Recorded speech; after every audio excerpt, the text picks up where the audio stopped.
বিদ্যুতের অভাবে বা আরও নির্দিষ্ট করে বললে গ্যাসের অভাবে কলকারখানা মানে মিল ফ্যাক্টরিগুলি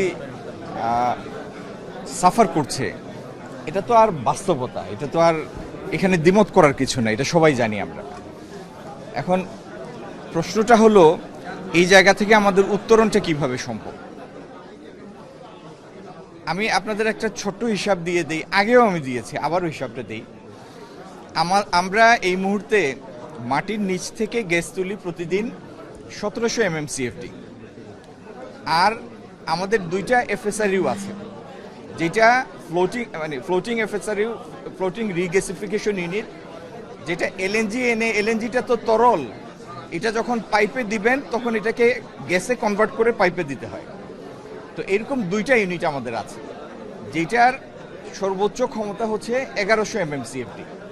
তো 1100 MMCFD হলে 1100 করা যায় না, ধরেন 950 মতো এখান থেকে করা যায়। তো 1700 আর 900 মোটা দাগে 2600 MMCFD আমরা পাই। এখন আপনি যদি বাংলাদেশের সব বিদ্যুৎ কেন্দ্র, সব মিল ফ্যাক্টরি এক জায়গায় করেন, যত বিদ্যুতের জন্য নতুন সংযোগের জন্য যে সমস্ত মিল ফ্যাক্টরির অ্যাপ্লিকেশন পেন্ডিং আছে নতুন বিজনেসের জন্য, সব যদি এক জায়গায় করেন, তাহলে যা আমাদের প্রয়োজন আমরা তার অর্ধেকে আছি, আরও ততটুকু দরকার। এখন কেউ বলতে পারেন তাহলে এলএনজি আনা বাড়িয়ে দেন। এটার সমাধান দুইটা। একটা হলো বিগত সরকারের সময় দীর্ঘদিন গ্যাস এক্সপ্লোরেশন বন্ধ ছিল। মাটির নিচে তো আপনি মাটি খুঁড়লেই গ্যাস পাবেন না, কূপ খনন করে যদি 5টা করেন হয়তো একটাতে আপনি সাকসেসফুল হতে পারেন। কূপ খনন করার আগেও সম্ভাব্যতা যাচাই করেই তারপরে কূপ খনন করা হয়। বর্তমান সরকার দায়িত্ব নেওয়ার পরে এই কূপ খননে মানে আমাদের দেশের মাটির নিচে থেকে গ্যাস এক্সপ্লোরেশনের জন্য হাইয়েস্ট প্রায়োরিটি সেট করেছে, সর্বোচ্চ অগ্রাধিকার দিয়েছে। এবং বাপেক্সের অধীনে বিদেশি প্রতিষ্ঠানও এই কূপ খননের দায়িত্বে নিয়োজিত আছে। তো এটাও আমাদের একটা প্রত্যাশা, এই সমস্ত এক্সপ্লোরেশনের মাধ্যমে আগামী দিনে আমরা বেশ কিছু গ্যাস আমাদের মাটি থেকে পাব। কিন্তু সেটার দিন তারিখ বা পরিমাণ এটা তো কেউই বলতে পারবে না। এটা গেল এক সাইড। দ্বিতীয় হলো আমরা আমদানি করে যে গ্যাসটা আনি এলএনজি, সেটার পরিমাণ বাড়ানো। সেটার পরিমাণ ইচ্ছা করলেও কেউ বাড়াতে পারবে না যতক্ষণ না আরও এফএসআরইউ ইনস্টল করা হয়। এখন এফএসআরইউ, রিগ্যাসিফিকেশন ইউনিট, ফ্লোটিং, এটা এমন কোনো জিনিস না যে আপনি কোনো জায়গা থেকে গিয়ে রেডিমেড কিনে আনতে পারবেন, এটা বানাতে হয়। আচ্ছা, সেটার জন্য বছর দুয়েক সময় লাগে অর্ডার দেওয়ার পরে। আর যেখানে এফএসআরইউটা আসবে সমুদ্রের, এটি তো একদম মাটিতে আসতে পারে না। যেই পর্যন্ত পানির গভীরতা, এই ড্রাফট যেখান পর্যন্ত আসতে পারে মাটির কাছাকাছি, সেই জায়গা থেকে মূল গ্রিড লাইনে একটা কানেক্টিং পাইপ লাগে। তো সেই পাইপটা আসে সমুদ্রের পানির নিচ দিয়ে, সেটি করার জন্যও বছর দুয়েক সময় লাগে। আমি আশা করি চ্যালেঞ্জগুলি আপনাদের সামনে স্পষ্ট। তো এই সমস্যাগুলি মিটিয়ে নতুন এফএসআরইউ ইনস্টল করা, পাইপলাইন সেট করা, এবং এটা করার জন্য 2টা বছর সময় দরকার।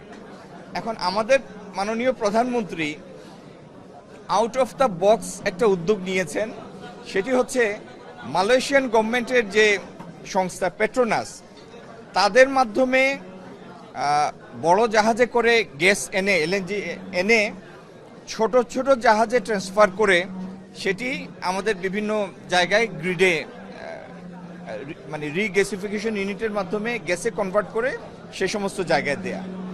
কিন্তু পেট্রোনাসের যে সমস্ত জাহাজ সবগুলি কোনো না কোনো জায়গায় এঙ্গেজড, তাদের হাতে এই মুহূর্তে স্পেয়ার নাই।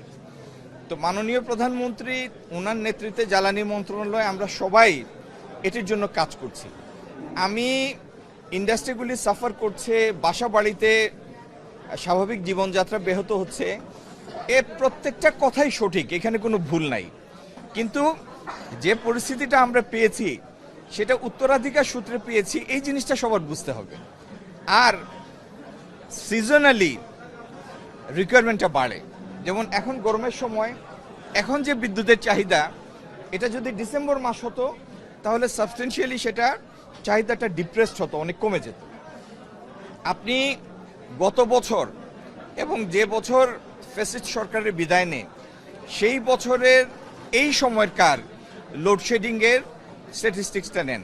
আপনারা যে সমস্ত সংবাদপত্র বা ইলেকট্রনিক মিডিয়া রিপ্রেজেন্ট করেন, আপনাদের 2 বছর আগের এই দিনে ফেরত যান, দেখেন লোডশেডিং কতটুকু ছিল। আর বিগত 5-7 দিন 10 দিন হঠাৎ করে পরিস্থিতিটা একটু বেশি খারাপ হওয়ার কারণ হলো আমাদের যে 2টা এফএসআরইউ, তার একটাতে গ্যাস ভরতে না পারা আর আরেকটার বয়লার নষ্ট হয়ে যাওয়া। তো নতুন গ্যাস ভরা মানে একটা এফএসআরইউ আবার গ্যাস ভরা শুরু হয়েছে, যেটার ফল আপনারা পাচ্ছেন এখন, আর উন্নতি হয়েছে, আরও উন্নতি হবে। আর আরেকটা এফএসআরইউতে একটা বয়লার ঠিক হয়েছে, আরেকটা বয়লার ঠিক করার জন্য কাজ চলছে। এটি কাজ সম্পূর্ণ হলে আপনারা 2টা এফএসআরইউর পুরা গ্যাস যদি আমরা পাই, তাহলে আমরা মনে করেন আজকে থেকে 1 মাস আগের অবস্থায় আবার ফেরত যাব। মানে শিল্প কারখানার যে সংকটটা, বাসাবাড়িতে বিদ্যুতের সংকটটা অনেকটাই আসলে গত 2 দিন ধরে আমরা একটু কম আছে। শিল্প কারখানার যে গ্যাসের সংকটটা, সেটা আমাদের যারা শিল্প কারখানা চালাচ্ছে তাদের জন্য একটা বড় মাথা ব্যথা বা দেশের অর্থনীতি সামগ্রিকভাবে একটা চ্যালেঞ্জের মধ্যে পড়েছে।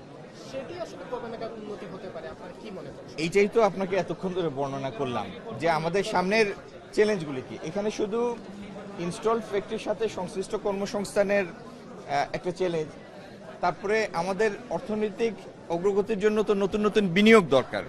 তো নতুন বিনিয়োগের জন্য তো জ্বালানির নিশ্চয়তা প্রয়োজন। এই জিনিসগুলি পরিপূর্ণভাবে সমাধানের জন্য এলএনজির আমদানি বৃদ্ধির জন্য যে ইনফ্রাস্ট্রাকচার তৈরি করতে হবে, সেটা করার প্রতিবন্ধকতাটাই আপনাদের সামনে আমি বর্ণনা করলাম। তো আগামী 2 বছরের পরে মোটামুটি স্বাভাবিক হয়ে যাবে আশা করছি।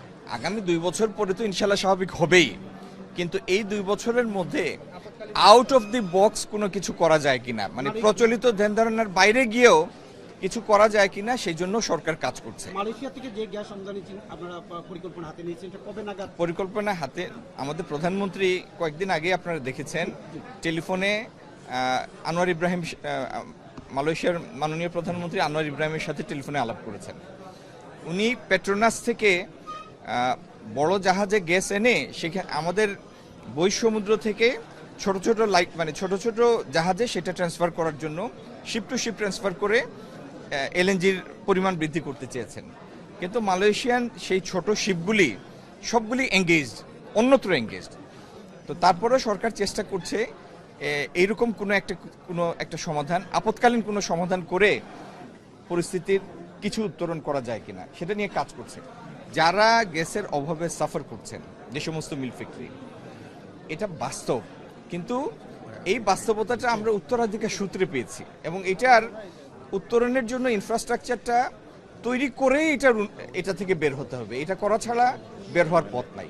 তো এই ইনফ্রাস্ট্রাকচারটা তৈরি করে এই পরিস্থিতি থেকে বের হওয়ার জন্য যতটুকু সময় প্রয়োজন ততটুকু সময়ই আপনাকে দিতে হবে। Thank you.